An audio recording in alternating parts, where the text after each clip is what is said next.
말씀을 먹으라 가족 여러분 안녕하십니까? 연중제 10주일입니다.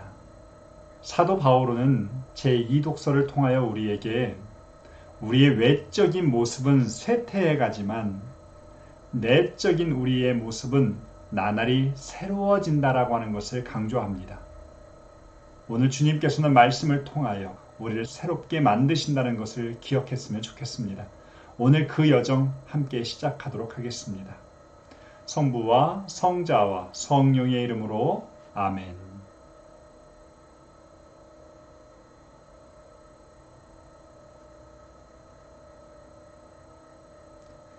은총이 가득하신 마리아님 기뻐하소서. 주님께서 함께 계시니 여인 중에 복되시며 태중의 아들 예수님 또한 복되시나이다. 천주의 성모 마리아님 이제와 저희 죽을 때에 저희 죄인을 위하여 빌어주소서. 아멘. 말씀 함께 읽도록 하겠습니다. 마르코가 전한 거룩한 복음입니다. 그때에 예수님께서 제자들과 함께 집으로 가셨다. 그러자 군중이 다시 모여들어 예수님의 일행은 음식을 들 수조차 없었다. 그런데 예수님의 친척들이 소문을 듣고 그분을 붙잡으러 나섰다. 그들은 예수님께서 미쳤다고 생각하였던 것이다. 한편 예루살렘에서 내려온 율법학자들이 그는 베엘제불이 들렸다고도 하고 그는 마귀 우두머리의 힘을 빌려 마귀들을 쫓아낸다고도 하였다. 그래서 예수님께서는 그들을 부르셔서 비유를 들어 말씀하셨다. 어떻게 사탄이 사탄을 쫓아낼 수 있느냐? 한 나라가 갈라서면 그 나라는 버티어내지 못한다. 한 집안이 갈라서면 그 집안은 버티어내지 못할 것이다. 사탄도 자신을 거슬러 일어나 갈라서면 버티어내지 못하고 끝장이 난다. 먼저 힘센 자를 묶어놓지 않고서는 아무도 그 힘센 자의 집에 들어가 재물을 털 수 없다. 묶어 놓은 뒤에야 그 집을 털 수 있다. 내가 진실로 너희에게 말한다.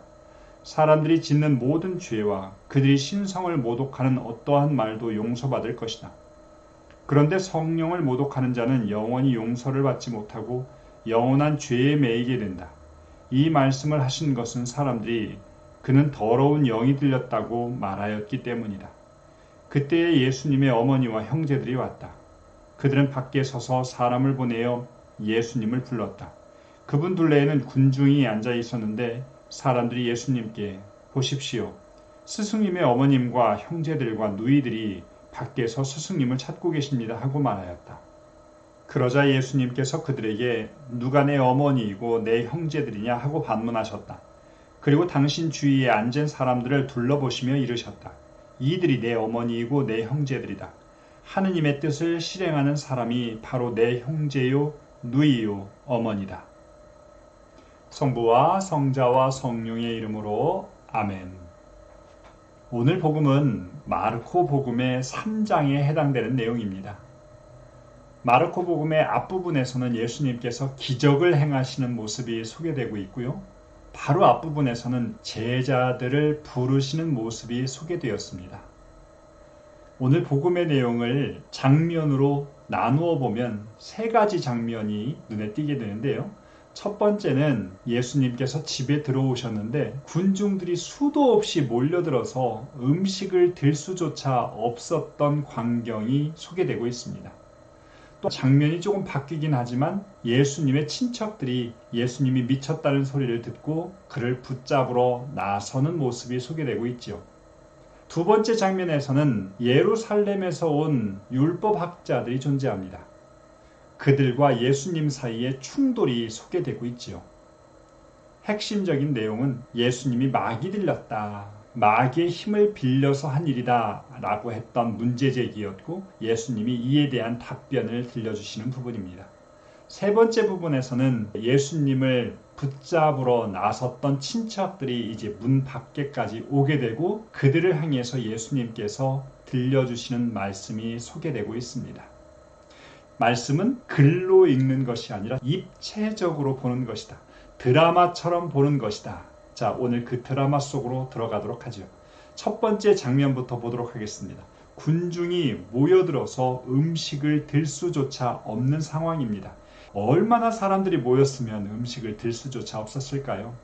이렇게 바빠서 음식도 먹을 수 없는 지경이 되는 것. 예수님이 얼마나 힘드셨을까가 아니라 예수님이 얼마나 기쁘셨을까라고 하는 걸 생각해 보게 됩니다. 교황님께서 이야기하셨던 교회가 야전 병원과 같은 곳이다라고 했던 말씀이 떠오릅니다.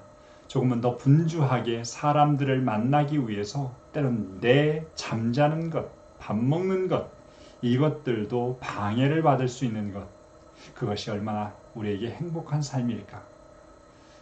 갓난아기를 둔 부모님들도 그렇지 않습니까? 언제 밥을 먹고 언제 잠을 잡니까? 그렇지만 그들은 그것 때문에 고통스러워하기보다는 행복한 고민이 될 수 있겠지요. 한편 예수님의 친척들이 예수님에 대한 소문을 듣습니다. 그럴만도 하지요. 30 정도가 된 나이에 장가도 안 갔지. 주변의 동네 청년들을 불러다가 계속 어딘가를 떠돌아다니면서 알아듣지 못하는 이야기를 하고, 그리고는 주변 사람들로부터 저 사람은 미쳤다, 저 사람은 마귀 들렸다, 이런 이야기를 하자 그들이 붙잡으러 나갑니다. 재미나게도 붙잡으러 나가다, 이 붙잡다라고 하는 단어를 히라보에서 찾아보면 체포하다라는 뜻이 있어요. 이건 그냥 말리려고 가는 것이 아니라 그를 체포하러 가는 모습이라고 볼 수 있겠습니다. 두 번째 장면으로 상황이 바뀝니다. 예루살렘에서 온 율법학자들과 충돌이 일어나게 되지요. 예수님이 마귀도 쫓아내고 병자도 고쳐주고 그들에게 말씀을 들려주시면서 팬덤이 형성되자 질투가 시작되는 것 같습니다. 예수님의 행위들은 팩트였어요. 그러다 보니까 사실 자체를 없애려고 했던 것이 아니라 그 기적의 힘, 그것을 왜곡하고 싶었던 것이죠. 그걸 마귀의 힘이라고 이야기합니다. 하지만 예수님이 그것에 의해서 넘어가지 않으십니다. 그리고는 그들에게 비유를 들어서 말씀하시는데 그 비유의 핵심 내용은 가정이나 나라나 마귀들이나 갈라지면 모든 것들이 끝이 난다. 그러니 마귀의 힘을 빌린 것이 아니라는 것을 강조하십니다. 그러면서 마지막으로 한 말씀 강하게 하시죠. 어떤 죄도 용서받을 수 있지만 성령을 모독한 죄, 바로 예수님께서 행하셨던 그 모든 일들을 마귀의 것으로 바라보는 것, 그것은 용서받지 못할 것이라고 말합니다. 누군가가 선행을 했는데 그 선행의 모습을 왜곡시키려면 그건 자기가 잘 되려고 했던 것이야. 그거 그 사람에게 어떤 이득이 가기 때문이야 라고 하면서 살짝 그 바탕에 있는 힘을 바꾸어 놓는 경우도 생겨나는 것 같습니다. 그런 것들은 대부분 질투에서 오기도 하지요. 마지막 장면으로 넘어갑니다. 예수님께서 여전히 군중들과 함께 계십니다. 그러자 누군가가 가족들이 예수님을 찾고 계시다는 말을 전하게 합니다. 복음에 의하면 밖에 서서 불러냅니다. 군중들은 집 안에 있습니다. 때로는 예수님과 가장 가까이 있다고 생각하는 건 내가 어떠한 관계로서 엮여져 있는 것, 내가 신자이고 견진을 받았고 내가 어떤 교육을 받았고, 하지만 실제로는 우리는 밖에 있을 수 있는 사람들이다. 그분의 곁에 있는 사람은 전혀 그런 것과 관련이 없는 사람일 수도 있다는 것이 늘 복음에서 긴장감을 일으키게 하는 것 같습니다. 그런 이들을 향해서 예수님께서 당신을 둘러있는 군중을 바라보시며 바로 이들이 내 형제고 내 자매고 친척이라는 말씀을 하십니다. 어떤 복음은 형제들이라고 표현하기도 하지만 오늘 복음은 친척들이라고 번역되었는데요. 사실 히브리어에서는 친척이라는 말, 형제라는 말, 이것이 따로 존재하지 않습니다. 히라보에서는 이 친척이라는 말이 형제라는 말과 함께 사용됩니다. 그래서 다른 복음에서 저 사람의 형제는 누구가 아닌가 라고 표현하기도 하지요. 사촌도 형제의 개념에 들어가 있기 때문입니다. 오늘 복음의 끝에서 예수님께서는 참된 가족에 대한 말씀을 하시면서 예수님을 따르는 이들, 그 범주를 완전히 새로운 차원으로 만들어 주십니다.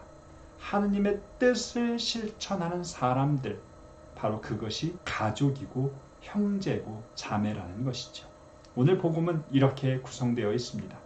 저는 오늘 복음 말씀 안에서 하느님의 뜻을 실행하는 사람이 내 형제요, 자매요, 친척이다 라고 하신 말씀을 묵상하고 싶습니다. 예수님, 친척들 왔어요. 당신의 가족들이 왔습니다. 그 군중들은 아마 그렇게 생각했을 거예요. 저 사람들은 얼마나 좋을까. 이런 슈퍼스타 예수님과 가족으로 엮여 있으니. 그런데 예수님께서는 매몰찬 것처럼 반응하십니다. 누가 내 형제고 자매냐. 군중들이 생각하고 있는 가족의 개념과 예수님의 생각, 그것이 전혀 같지 않습니다. 새로운 가족의 구성 요건을 말씀하시는데 그것은 하느님의 뜻을 실천하는 삶이라는 것입니다. 하느님의 뜻은 예수 그리스도이십니다. 하느님의 뜻을 실행한다는 건 그분을 따르는 것, 그분의 삶을 모방하는 것을 의미하지요. 하느님의 뜻을 실천하는 삶이 그리 고상하거나 우아한 모습으로만 살아가는 것 또한 아닙니다. 때로는 미쳤다는 소리를 듣게 되기도 하지요. 왜 그렇게 사나? 예수님을 믿어서 살아가는 그 삶이 누군가에게는 왜 저렇게 살지? 왜 용서하고 왜 자비를 베풀고 왜 사랑을 하지? 왜 자기가 가지고 있는 것을 남에게 주지? 이태석 신부님을 보면서 우리는 한편에서 존경스럽다라고 이야기하지만 다른 편에서는 미쳤다라고 이야기했습니다.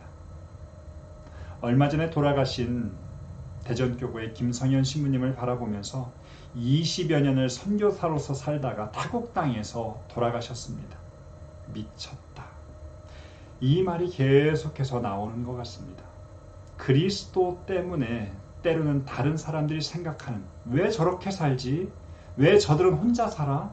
왜 저들은 돈을 추구하지 않지?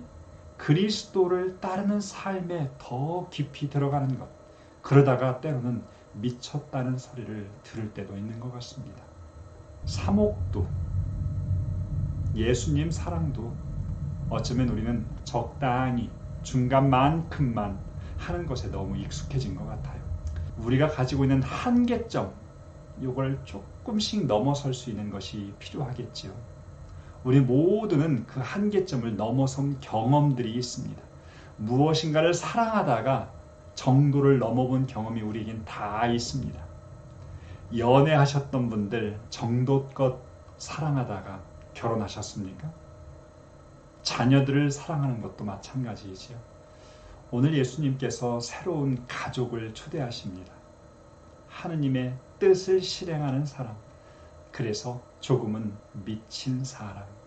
이번 한 주간은 예수님의 그 새로운 가족으로서 자부심을 느끼면서 살아갈 수 있는 그런 시간이 되었으면 좋겠습니다. 예수님께서 선포하십니다.